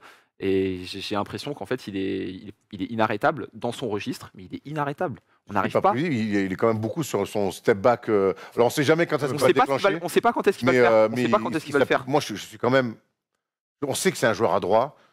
L'année dernière, je savais que ça allait être un mec fort. J'ai été surpris parce qu'il a été encore plus fort. Cette année, je savais qu'il allait confirmer. Je suis quand même encore surpris par le volume de jeu qu'il est capable d'envoyer. C'est assez, que ça soit au point, à la passe, au rebond, et puis l'influence qu'il a sur une équipe qui, pour l'instant, aujourd'hui, est pléophable et qui clairement, aujourd'hui, s'inscrit pour être clairement dans la course au 8 minimum. Il a pas le même casting autour de lui en plus. Non, ça c'est sûr. Ça c'est sûr. Après, il est parfaitement coaché. Hein. Ouais, on a une citation d'ailleurs ouais. de son coach qui a su mettre cet été quand même un système en place. Il faut avoir confiance dans les joueurs uniques comme ça. Des gars comme Doncic, Bird, Jason Kidd, Magic Johnson, ça va les comparaisons. Parfois, ils s'ennuient et ils veulent être créatifs pour briser la monotonie. Oh, ça régale ça. Il y en a qui disent ça, mais ça n'a rien à voir avec le basket. Ce que les plus grands sportifs de l'histoire ont en commun, c'est d'apporter le côté divertissement du sport tout en faisant de la victoire une priorité. Régalade. Carlisle. Régalade. Et franchement, ce qu'il dit, c'est superbement dit, mais ça se traduit aussi par les systèmes et le jeu proposé par Rick Carlisle pour Doncic. Alors déjà, parce qu'on n'arrête pas de se faire taper sur les doigts parce qu'on dit Doncic. Il faut qu'on arrête, c'est Doncic. Doncic. Alors on le dit, disons, c'est difficile de changer. Hein. Il n'y a pas qu'il y avait autant de Slovènes dans nos commentaires, mais tant mieux. Bah oui, mais Doncic. comme Kallstrom, Shellstrom, ça nous a fait mal. Mais... Moi, j'ai jamais pu dire. Moi non plus. Et après, on Doncic. ne faisait pas d'émission à l'époque sur le foot, c'est pour ça. Doncic. Disons Doncic, Luka Doncic, Allez. on va essayer ou disons Lucas. De toute façon, maintenant, on sait que Lucas, c'est soit lui, soit Squeezie. Enfin bref. C'était quoi ta question? Peut-être que j'ai oublié entre temps. Qui était très fort, oui. Je dis que Rick Carlisle, alors Ah oui. ce qu'il dit c'est très joli, mais ça se traduit aussi par ce qu'il met en place sur le terrain. C'est-à-dire qu'il y a tout le système, et on se souvient de ce choix de bazarder Dennis Smith Jr. pour donner les clés entières à Luka Doncic. Et aujourd'hui on voit parce que il met des points, mais ça n'a rien à voir avec James Harden. Et c'est ce que disait Arthur, c'est que derrière, il est capable de te surprendre par une passe décisive parce qu'il y a beaucoup de mouvements et il y a tout un collectif. Ça se passe la balle. Des fois, il arrive sur une attaque, il fait son truc, il marque. Des fois, il arrive sur une attaque, il lâche la balle, il va se faire oublier, il reprend, il remonte sur deux Steiger, il joue un pick and roll. Enfin, c'est là où je rejoins Arthur, c'est que c'est beaucoup moins prévisible que ce qu'on a pu voir avec Antetokounmpo ou Harden. Je m'étonne. Oui, c'est vrai. Après, ils sont coachés différents. Il a des qualités différentes puisque lui, il joue meneur de jeu pour les autres et pour lui. James Harden, il joue tout pour lui et Giannis, c'est pas un meneur de jeu. Donc là où vous avez raison, et dans le côté, je sais pas ce qu'il va faire, tu vois, avec des systèmes avec des grands qui sont assez hauts, donc soit du 1-4, soit ce genre de truc, et il est capable de faire des passes, aller rechercher la balle. Il y a un truc qui fait très bien, c'est pas une fois je vais pénétrer sur ma droite, l'action après je fais un dribble, boum, LeBron aussi le fait, il faut tac, et hop, t'es jeu dans la gueule. Ouais. Il est toujours à contre-rythme aussi, c'est-à-dire que d'habitude on dit que les mecs sont très rapides, donc quand t'es rapide, boum, tu passes et tu vas au bout. Lui, il est moins rapide, et donc du coup il en profite pour le gars avance, je passe. Tu vois, je pense qu'il a ce truc aussi de Lecture. Ouais, la lecture du un contrat direct. Parce qu'il y a la lecture sur le pick and roll qui est incroyable. De toute façon, on voit son chiffre à la passe. Mais moi, ce qui m'étonne, c'est son volume complet de jeu. C'est-à-dire qu'il y a 2 doigts d'être en triple-double, là. À 30 points et triple-double en moyenne après 15 matchs. Il y a, Et en saison, sauf au mort. Et en saison, sauf au mort. Oui, non, mais On a quand même l'impression. individuellement, il est exceptionnel. Il y a un truc qui montre. Il est exceptionnel. Il y a un truc qui montre que c'est un grand. C'est qu'il y a des mecs autour qui sont là dans la ligue depuis plus longtemps que lui. Et tout le monde s'est mis au diapason et tout le monde kiffe jouer avec lui. Ouais. J'ai l'impression que le frère Curry, que les mecs autour, que le petit Ouais, les Bronson, Powell, les Kleber, que Maxi Kleber, Tu m'étonnes. alors Porzingis, Cavillard. que les mecs s'éclatent à jouer avec lui, quoi. Parce qu'il est plus fort. Moi, j'aime bien cette idée qu'au bout d'un moment, tu es au training camp, mon gars. Il y a un gars, il vient, il déboule. Tu te donnes la balle, il te fait gagner tout le temps, il est trop fort. Et il te Derrière, c'est dépasse. plus. Et il a envie de te faire jouer, il a envie de t'impliquer. Bah ouais, tu vas jouer pour lui. On a vu des mecs forts où finalement c'était peut-être trop fort et qui n'arrivaient pas à emmener les gens avec lui. Il y a beaucoup de cas, on le dit souvent. Après, on verra. Attends. Ouais, c'est ça- ça. C'est très tôt quand même. Ouais, On moi, verra. je dis Il que- a des voilà. super Moi, je bases. sens un ouais, kiff, je Il a sens des quand même. super bases. Attends. On va voir s'il Attends, maintient. Après, les gars, l'hiver va arriver. On est à peine à une. Quand il fera nuit à 17h à Dallas, Ouais, on en reparlera, c'est ça. on a 15 matchs joués à peine dans la saison, mais Ouais, mais on n'empêche que- s'enflamme pas là, on s'enflamme jamais. Voilà, exactement. Et puis il y a une continuité quand même. Il y a une Ouais, continuité. bien sûr. On est surpris, on devrait même pas l'être en fait. Ah, C'est j'ai- ça qui est Il y terrible. a quand même 2-3 stats avant de passer à Pascal, la famille. Calme. Donc 14 matchs joués. Alors ça, c'était le mois. 14 matchs joués. Il est déjà à 7 triple-doubles. C'est la première fois qu'on voit ça depuis Oscar Robertson, qui lui en avait fait 11 en 14. Bon, c'est l'année où il était en triple-double. Et aussi, c'est le seul joueur avec LeBron, donc de moins de 21 ans, à faire un triple-double et à marquer 40 points. C'est le match contre les Spurs. Il est à 42 points et en triple-double. Bref, il est déjà dans la légende des plus jeunes joueurs de NBA. C'est la réalité. Et donc il appartient pas au premier chapeau. Non, non. Individuellement, il est. Mais sauf que quand tu décides d'un MVP, je suis désolé de vous le dire, mais le bilan, c'est la première chose qu'on regarde. J'entends. En Donc fait, aujourd'hui, il est en dessous. pour essayer un pour peu, par pour rapport essayer aux un petit peu de nuancer ce que tu dis, c'est le seul mec qu'on a vu pour le moment qui peut pas dire moi je joue le titre cette année. Non, mais, non, mais moi, je parle vraiment, moi, je parle d'un bilan. Là, je parle vraiment comptable, hein, sans parler de jouer le titre. Je dis juste. regarde, que- Harden, regarde Westbrook. Harden peut légitimement dire nous on veut gagner le titre cette année. Oui, mais bon, ça, à la rigueur. Antetokounmpo, pareil. LeBron pareil. Doncic peut pas vraiment Non. le dire avec Dallas. Non, mais C'est bon, peut-être ça- la seule différence pour moi. Oui, non, mais je pensais même pas à ça. Mais pour Là, moi, c'est- tu te projettes, je pensais vraiment au bilan comptable. d'accord. Tu vois, les Lakers sont à 12-2. Les Rockets sont à 11-4, eux sont à 9-5. C'est très bien, mais c'est en dessous. Alors c'est minime, mais- C'est minime. Ils Oui, gagnent mais parce qu'on est sur un 3 écran- matchs, ils reviennent. Ah oui, mais là, on tout de fait suite, tu vois. une course MVP Non, sur un non, échantillon c'est de sûr. 15 matchs. C'est sûr. Dans 30 matchs, on en reparlera, avec plaisir. Quand ils seront 9e, c'est le gros rageux. Désolé, Steph. hein. Moi, je te ferai un édito la prochaine Ouais, fois. c'est des clair. rageux. On embrasse tous nos monsieur Samin, Bah oui, la qu'on famille, adore. la famille. On finit avec Pascal Siakam.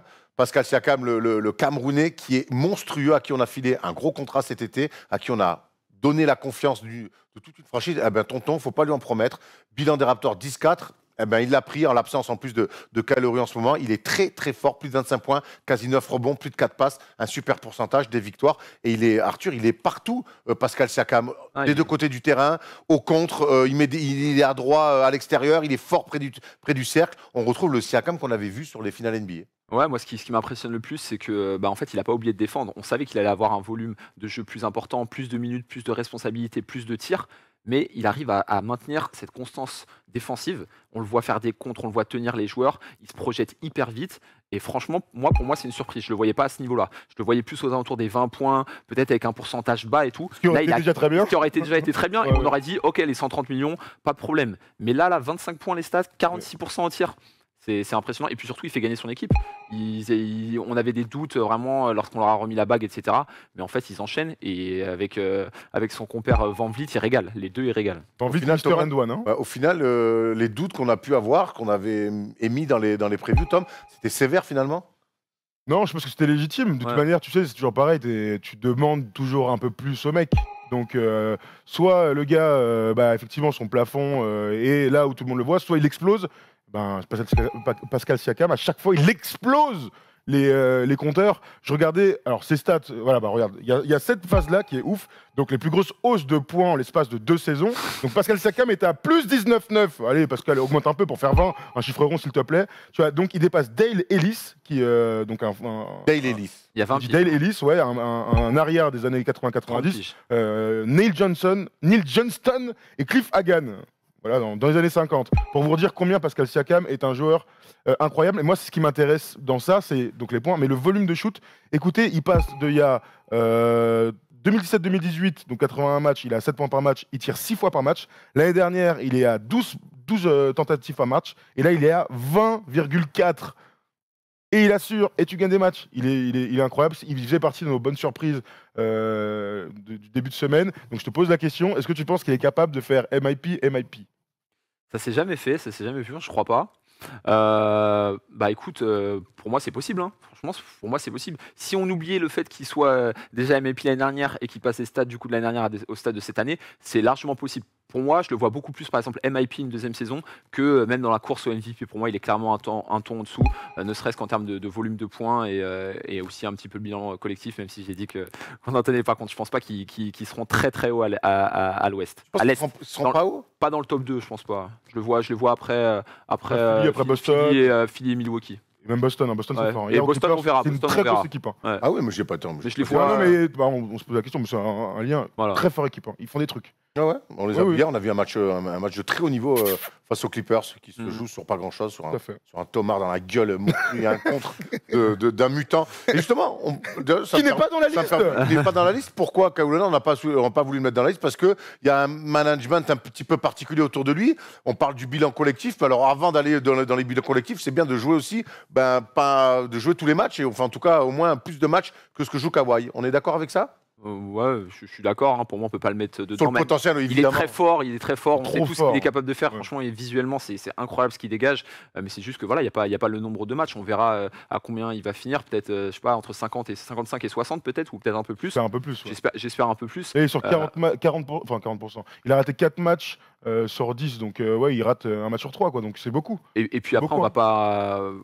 On est quand même aussi un petit peu étonné du bilan collectif des Clippers. Moi, je les voyais un petit peu plus haut. Ils doivent être à 5 ou 6 défaites. Ouais, À ouais. 5 ou 6 défaites. Ah ouais, ils en ont On lâché. pose un petit peu avec les blessés. Ça reste quand même très fort. Ils sont capables d'imprimer un super rythme, et notamment défensivement. Mais je les voyais quand même un petit peu au-dessus après 15 matchs. Voilà. Ils sont à 10-5, ouais. Ça, c'est pour gratter, quoi. Mais Je suis mal à Ouais, m'inquiéter pour eux. Je suis Mais tout à je fait m'inquiète d'accord avec pas, toi. je m'inquiète pas. Je les voyais avec un bilan meilleur et pourtant, j'arrive pas à La m'inquiéter. saison est longue Ouais. encore. Peut-être parce que Paul George est revenu et qu'il fait des chantiers incroyables. Mais c'est vrai que si Kawhi Leonard avait joué tous les matchs, il aurait pris la place de Pascal Siakam, je pense. je pense Parce qu'il est tellement Possible. incroyable. Il a raté un match la dernière fois, là. Il a fait 10 passes quand même, hein, au cas où. Mais ouais, j'ai du mal à. 17 points hier face à Boston. Je me dis quand même, c'est peut-être lui le meilleur joueur de la ligue, en fait. On a fait le top 50. Dans le. On l'avait mis premier, donc c'était après la finale, donc il y avait tout ça. Moi, aujourd'hui, si tu me dis prends un seul mec et construis ton équipe, Kawhi, il est en très bonne place. Avec si tu prends l'âge, le potentiel. Oui, je prends que possible. Après, faut non. le faire. Moi, je prends les Browns, moi. Oh non T'inquiète pas, de toute façon, ce qui est bien, c'est qu'on espère, on croise fort les doigts pour qu'il y ait une série de playoffs entre. Ah ouais, Ah, finale de Clippers et les conférence. Ça peut arriver plus tôt qu'on croit. Hein. Ça, Ça se ça, trouve dès les finale de demi. Hein. conférence, Ouais, finale de finale, ça serait bien. Ça serait assez incroyable. On a des mentions quand même, on parlait de Boston, qui est une très forte équipe, en partie grâce à l'intégration parfaite de Kemba Walker. Très fort. Donc forcément, mention pour Kemba Walker et aussi mention pour Karl Anthony Towns, très très fort sur ce début de saison, au large, au près, et son équipe qui a un bilan plutôt intéressant. Il filoche à notre ami Il Karl filoche, Anthony Towns. et de loin. Non, il est impressionnant, Karl Anthony Towns. Après, pour moi, au-delà du bilan collectif, une fois de plus, qui est un petit peu moindre, je trouve qu'il a un petit peu une limite, c'est que des fois, il va pas suffisamment en contact. Là, ils ont joué 2 fois contre Utah, et à chaque fois, là, je crois, cette nuit, il prend 10 tirs, et il prend 7 tirs à 3 points contre Rudy Gobert. Dans un excès. C'est un Est-ce excès. que C'est bien, c'est intéressant qu'il 7, puisse ça me être paraît pas énorme pour Karl Anthony Towns, surtout que 7 sur 10, c'est ça. Ah oui, c'est c'est non, plus c'est la 7 sur proportion. 10. Le fait S'il qu'il ait prend pris 20 tirs, il en prend 7. Bon. 70% de ses tirs à 3 points. Mais un petit peu trop est-ce pour qu'il moi. ne s'adapte pas à son match-up particulier? Parce qu'on sait que Rudy, sur le bugne-à-bugne post-up, avec son allonge, c'est Ouais, compliqué. mais du Alors coup, que là- du coup, t'as pas de garantie. Tu les tombes contre eux au premier tour de playoff. Qu'est-ce qu'un match, tu vas avoir de l'adresse, tu vas marquer, et un autre match, tu vas pas avoir d'adresse, tu vas perdre le match. Donc, bon, voilà, c'est plus ça. Pour moi, il n'y a pas d'énorme garantie. C'est un très fort joueur, hyper talentueux. On l'avait vu dès Kentucky à l'époque. Voilà, je crois qu'il est rookie de l'année. Mais, trop au large encore. mais voilà, un petit peu trop au large. Mais je pense que ça va venir. On le voit, il est déjà plus agressif. Je pense que ça va venir. Il va devenir un petit peu plus mature. Et puis, ça va T'as le le faire. droit Il est déjà un t'as le droit peu. d'emmener Rudy au large et de le jouer, et de le provoquer des fautes. Tout à fait, tout à fait. T'es pas obligé d'envoyer des sorties. Comme avait fait Houston à l'époque. Voilà. Tout à fait. D'ailleurs, hier, il y a eu une séquence un peu incroyable. Je sais pas si vous l'avez vu, mais en gros, Jeff Teague monte la balle. Il arrive à 45 un peu comme ça sur le elbow. Et en fait, il y a donc Rudy Gobert qui défend sur Karl Anthony Towns, qui arrive un peu en trailer. Et en fait, il se passe un truc hyper chelou. Feinte d'aller à droite aiguillage de Karl Anthony Towns derrière Jeff Teague. Hein. Après, il retourne de l'autre côté, c'est plutôt bien défendu. Il retourne de l'autre côté, et là, il y a Rudy qui est comme ça, gros, boum, hop, filoche. Et à 9 mètres. Je me dis, mais attends, il fait 2-10, le gars, il fait des trucs improbables. Donc oui, il fait partie de la nouvelle génération des pivots qui adorent être larges. Comme Dirk Nowitzki, au moment où il fait la bascule, je suis un bon joueur, je suis une superstar, je suis un MVP, c'est quand il est revenu près du texte et qu'il allait chercher des fautes, chercher des layups en profitant de sa taille. Une belle inspiration pour notre ami C'est tout ce qu'on lui souhaite. Hein. Tout ce qu'on lui souhaite. Catwoman. Pas surtout de ne pas être Catwoman, exactement. Ouais. C'est jamais bon signe sur un terrain. On a fait le tour. Alors pour vous les gars, on a vu 5 joueurs, plus 2 mentions pour vous sur ce premier mois. Qui est le MVP de ce Pour début moi, de saison? Harden, moi. ça reste Harden aussi. Tant l'impression Trop fort. trop fort. Hein, voilà. Ouais, moi aussi, 30, j'aime 40 Harden. points par C'est match. terrible les Cardens, c'est que 40 quand tu as dit par trop match. fort, point, ben c'est Ouais, Bah ouais, c'est c'est presque ça, suffisant. c'est ça, quoi. mais après, Exceptionnel. c'est l'anti-basket un peu, mais quand tu vois les stats comme ça, qu'est-ce que tu veux C'est un faire trophée Moi, individuel je au bout d'un pense que moment. j'ai rarement vu un mec aussi fort sur qui on tombe autant. Il y a eu Curry ouais. dans un mais bon. Mais lui, vraiment, c'est. Le style est pas beau, quoi. Regardez un match des Rockets, c'est une croix. Hein. Bah écoute, moi je vais aller un petit peu. Alors, vous avez dit tous les deux Harden, je vais dire LeBron parce que j'aime un LeBron leader aux passes décisives. Ça me fait kiffer. Je trouve qu'il rayonne sur ce poste de meneur de jeu, même s'il a toujours été. Là, il est vraiment numéro 1. J'aime sa relation avec Anthony Davis. J'aime ce qu'il diffuse. J'aime son attitude, même défensivement. Voilà, je trouve que LeBron me. Alors, il régale chaque année, mais là, je trouve qu'il il y a eu un truc. Minéral n'a pas joué les playoffs la saison dernière. Il est revenu frais. Voilà, Il est à 100% frais, t'as raison, t'as raison. il est quelque chose de nouveau un peu chez LeBron et ça fait kiffer. Ouais, Voilà. bien sûr. Ouais. Donc pour moi, ça sera moins C'est un beau MVP, hein. Voilà, on va oui, se mentir. Hein. On peut dire Raoul Neto.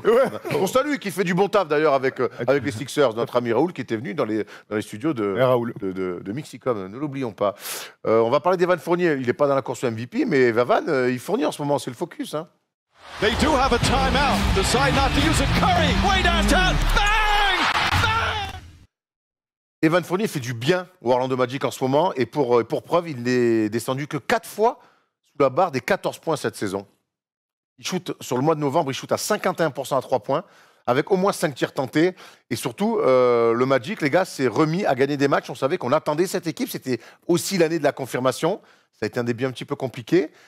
Et Evan Fournier remet un petit peu son équipe en marche avec des stats qu'on peut voir là sur le tableau. Tout à fait, sur les 10 derniers matchs, donc ils ne sont malheureusement entre guillemets qu'à 4-6. On était un tout petit peu inquiet au début, on parlait surtout de Jonathan Isaac qui était très bon et tout ça, mais en fait Evan Fournier a eu un déclic, je pourrais pas te dire exactement. Est-ce que tu peux me remettre vite fait les stats d'Evan, parce que du coup on commence à parler de ça. Ses stats sur les 6 derniers matchs, il est à plus de 20 points avec un très haut pourcentage, avec du leadership, avec des gros tirs en fin de match. On sait qu'il a progressé en défense et qu'on le voit, et le fait quand même d'être avec des vrais postes 3, ça l'évite d'aller se mettre sur, j'allais dire KD, il joue pas, mais sur les postes 3 très forts de la ligue. Il est en pleine bourre, il est en canne. Peut-être qu'il a fallu digérer forcément la Coupe du Monde, donc sur le training camp le début de saison, mais là on retrouve celui qu'on a vu tout l'été avec l'équipe de France, c'est-à-dire à droite, incisif, leader, tout à fait. Leader. Non, et puis là, moi ce que le tableau montre surtout, c'est la corrélation directe entre son niveau de jeu et les performances de son équipe. On voit que le début de saison moyen, très moyen aussi pour Orlando, individuellement pour lui et pour l'équipe, et puis une fois qu'il a step up, l'équipe elle suit, et voilà, dans cette conférence Est où c'est très ouvert. Son objectif, je crois qu'il avait dit, c'était d'être dans les 5 ou 6 premiers. Pour moi, c'est réalisable. On va voir ce que ça va donner. On va voir le calendrier. Mais en tout cas, Evan Fournier, c'est un super leader pour cette équipe. Le calendrier est gelé. On rappelle que Orlando est revenu 8e à l'Est. C'est des marques psychologiques comme ça. C'est quand même bien de ne pas rester trop longtemps 10, 11e. À dire, maintenant, il faut qu'on gagne. On commence avec des calculs. Donc, Orlando est revenu 8e à l'Est. Le calendrier, il est simple. Il est plutôt assez ouvert. Vous allez me dire ce que vous en pensez. Prochain match à Golden State. Je ne sais pas trop ce que ça donne, mais bon, ça reste la pire équipe de la Ligue pour l'instant. À Sacramento, à Phoenix, aux Clippers, à Denver. Donc, énorme road trip. Ensuite, ils reçoivent Sacramento, Brooklyn, et ils vont à Brooklyn. Le road trip à l'ouest, là, c'est tout à l'extérieur, là? Non, jusqu'à Denver. Ouais, non, voilà, jusqu'à Denver. Donc, tu as un vrai road trip dans la conférence Ouest où tu tapes quand même la plupart de très bonnes équipes, si on enlève les Warriors. Donc, au moins, à la fin de ça, de ce petit échantillon, tu sauras où est-ce que tu en es. Aujourd'hui, leur bilan est de 6-8. Ils sont capables d'aller prendre des matchs. Je ne les vois pas faire 100%, évidemment. Mais en tout cas, l'équipe est sûre d'elle. Elle a des certitudes des deux côtés du terrain. Tu as des mecs qui performent, qui sont plutôt à leur niveau. Je pense à Vucevic. Tu as Markel Fultz. MVP de la semaine. MVP de la semaine, absolument. Et tu as Markel Fultz qui a été mis dans le sac. Enfin, tu as des atouts qui vont te permettre d'être au moins dans les matchs sur la plupart de ces matchs-là. Donc, à voir maintenant comment ça se concrétise en victoire. Ouais. On sait que c'est jamais simple les années de confirmation. Et quand on a vu ce début de saison, avec Steve Clifford, on a forcément pensé l'après-playoff des Hornets où ça avait complètement explosé, où Steve Clifford n'avait plus trouvé les mots, avait complètement. Enfin, ça avait explosé complètement chez les Hornets. Et on a eu peur un petit peu que ça se passe comme ça avec Orlando. Et heureusement, Evan a remis le bleu de chauffe, ça tombe bien, c'est la couleur du Magic. Et puis surtout, un petit mot, ça n'a rien à voir avec Evan Fournier, mais c'est un rapport avec le Magic, de mettre Markel Fultz dans le 5, on s'y attendait un petit peu. On est content. Pas si tôt. Moi, je pensais qu'au cours de la saison, il allait être titulaire. C'est vrai qu'il le fait assez tôt. Ça peut expliquer peut-être aussi les mauvais résultats de sécuriser un poste 1 comme ça. Ouais, non, mais de toute façon, ils l'ont pris pour le faire jouer et j'ai l'impression qu'ils croient en lui. C'est un pari, hein, de toute façon. C'est un pari, mais alors on laissera dans le temps pour savoir si ce sera un pari réussi. Markel Fultz, de toute manière, a battu son record en carrière. En même temps, c'est normal, il a très peu joué, mais il a marqué 12 19 points. Mais de toute manière, c'est un gars qui a besoin de jeu, c'est un gars qui a besoin de se trouver, en fait, tout simplement. On connaît ses qualités de vitesse, la valeur d'espace, des speed moves. Il tente à 3 points. On connaît sa mécanique qui a clairement changé depuis ses années à la fac.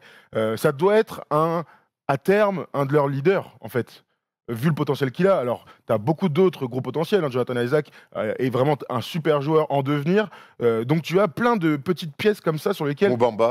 Oui, Mobamba, tout à fait. Sur lesquelles tu dois t'appuyer et pousser pour les années suivantes. Et il n'y a rien de mieux que d'apprendre en gagnant des matchs, en ayant un objectif élevé. Et donc là, c'est ce qu'ils sont en train de réaliser. Le Magic, avec leur saison dernière, est sorti du simple cas d'une équipe à potentiel pour construire. Là, ils veulent construire, mais c'est une équipe l'année dernière qui a joué les playoffs et qui, cette année, se doit de revenir dans les 8 à l'Est et de refaire un tour de playoffs. À part aller chercher un joueur. Voilà. Ah oui. C'est pas Phoenix, quoi. C'est pas les Pelicans. En fait, ils ont déjà. C'est une équipe en avance par rapport à. C'est une équipe en avance par rapport. Ils ont galéré, ils ont rebondi. Ça y est, ils ont construit le début de bâtiment. Maintenant, il faut avoir de la continuité. Là. En NBA, c'est difficile. Ils ont fait les grosses œuvres, comme on dit dans le métier du bâtiment. On salue tous nos amis qui travaillent dans le bâtiment. Et on espère que. Un contre-maître, apparemment. Et on espère que nos amis dans le bâtiment sont aussi forts au quiz que moi, parce que c'est l'heure du quiz pour peut-être un free pit incroyable.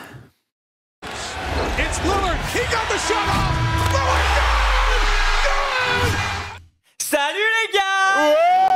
Oh, il est catastrophique. Le retour de Stephen Brun. Oh, complètement raté. Non, ce n'est pas Stephen Brun, c'est Tom Celavino. Et on est parti pour un quiz, un super quiz anthologie. Erwan est chaud depuis 2 semaines. Donc Thomas, Arthur. Alors, je tiens à te féliciter pour les retours qu'il y a eu sur ton jeu que tu as créé. Quand tu t'es inspiré, mais en tout cas, les 2 joueurs en un, bravo. Tu sais quoi, il est de retour. Il Ah. est de retour, je vous régale encore un peu. Il va avoir quelle fac, évidemment. Mais Voilà. Une petite question historique. C'est vrai que c'est son fils aussi. Eh Il oui. serait temps qu'on le dise. Je l'ai non adopté par contre. On n'a pas fini les papiers. Et une question historique, les photos mélangées et le qui suis-je. Et on part direct avec les quelle fac. On commence facile, on se chauffe. John Wall. Kentucky. John Wall. John Wall. John Wall. Ouais, j'ai dit quoi, j'ai dit quoi Vince Vaughn, il a dit. Mais non, arrêtez. Allez, Tom Servino, orthophoniste un peu ou quoi? Moi j'ai compris, Ouais, Ouais, il a pris le merci point. Arthur, je te mets 2 points direct. C'est pas une blague. On enchaîne avec Dinwiddie. Spencer Dinwiddie. Oh, c'est pas simple. Cincinnati. Non, c'est un grand état. Marquette. Il fait pas chaud. Non. South À Park. South Park là-bas. Ah ouais. C'est le South Park, c'est où? Je l'ai pas. À Colorado. Colorado, Ah ouais, c'est 2 Albuquerque. points pour Arthur. C'est froid dans le Colorado? Pas que, Ah oui, hein. Colorado, Denver et tout. Ouais. Parce que c'est en haut en montagne, mais Ouais. bref. Bon, il y a de la neige quoi. Il y a des mètres des bonnets. Pas partout, le Grand Canyon, par exemple. Enfin bref. Alex Caruso. Wow. Texas, oui Arthur. C'est un 3 sur 3. Oh. Un gars qui est chaud en ce moment, Devontae Graham. Kentucky. Non, je l'ai. Attends, putain. Demonte Graham de Charlotte. Il est. Putain, je Une l'ai fac. drafté par Atlanta. Wisconsin? Il y a un très grand pivot actuel qui vient de cette fac-là. Kansas. Kansas. Putain, mais vous NBA. savez que. Alors hier, j'ai fait un podcast et on l'a fait ce truc. Et j'ai déjà oublié. On enchaîne. Toujours la vieillesse, hein. Montrezarel. Louisville. Ah, Louisville. Louisville. 2013. 4 points bravo. pour Arthur. Cata. 2014. Isaiah Thomas. Washington. Ah. Ouais, j'ai pris un point. 1 point pour Thomas. Justin Winslow. Marquette. Winslow, pardon. Non, Duke. Duke, oui, c'est ça. 2 Par points. contre, sur les noms, c'est comment? Parce que moi, je. Ouais, pardon. Bah, vous TJ avez- McConnell. attends. Moi je l'ai. Ah, Ohio State. Non, Diana. Non. Aucune idée. McConnell. c'était Arizona. Ah ouais, non, oui, je l'avais pas alors, je l'avais pas. Bam Adebayo. Kentucky. Kentucky. Kentucky, oui. 2-2. et 4 points pour Arthur. Il en reste un, pas facile, Cody Zeller. Indiana. Indiana, et voilà, c'est Arthur qui remporte la Bravo. main. Oh, attends, T'as Indiana, quoi il a avant moi, vraiment Il avait 4 de toute façon. Bon, dans tous les cas, il avait 4. Bravo, putain, je me suis fait baiser sur quelle fac, j'ai la haine. Ah ouais, c'est le Ah jeu oui. créé par Erwan. hein, Il a été très fort. Après Arthur, il est bon, hein. Tu te Ouais, ça, souviens, c'est quand mon on le jeu, fait, il était Attends, à attends, c'est ton jeu. Par contre, t'as pris des joueurs très récents. C'est Oui. fou, là. Oh, attends, eh oh. Oui, mais c'était parce qu'après, on va dire que je t'avantage trop. C'est vrai, bah là, tu Et vas ce rien qui est tout à avantager. fait vrai, en fait. hein. Après, on va aller Tu sur ne une reviendras plus question... dans l'émission. Ah, pardon. On va sur une question historique. Oh oui. Alors, vous allez me dire qui a réalisé, Polo va l'afficher, qui a réalisé ces 3 lignes de stats. Hein? Quel joueur a réalisé cette... Dennis Dennis Rodman. Rodman. Dennis Rodman, c'est pour Erwan. Ça lui fait un point. J'ai tellement rien compris au jeu. Bravo, vous êtes très fort. Pourtant, regarde, c'est marqué, Ah, c'est marqué, en mais tant que français. je lise, hein, moi je. C'est très bon jeu, ça T'as vu, encore. t'as vu comment je suis prêt? C'est C'est très- incroyable. c'est très bon jeu, ça C'est très encore. Ah ouais. Attends, mais c'est ça un c'est bon très lourd. Hein. Ouais, bah, ça reviendra alors. Ouais. Ça fait une manche chacun, sauf pour Thomas. Et du coup, on passe aux photos mélangées. Là, on va se régaler. Là, normalement. Il y en a vraiment qui sont un peu durs. Chris Les Paul, Browns. LeBron. Non. LeBron Caruso. Ouais. Oui, LeBron Caruso. Oh la vache. Voilà, ouais. Un point pour Arthur. Attends, mais j'ai dit, comment c'est moi qui ai dit Caruso? C'est toi qui l'as dit Un partout. Un partout, pardon. Jason Kidd Barrea. Non.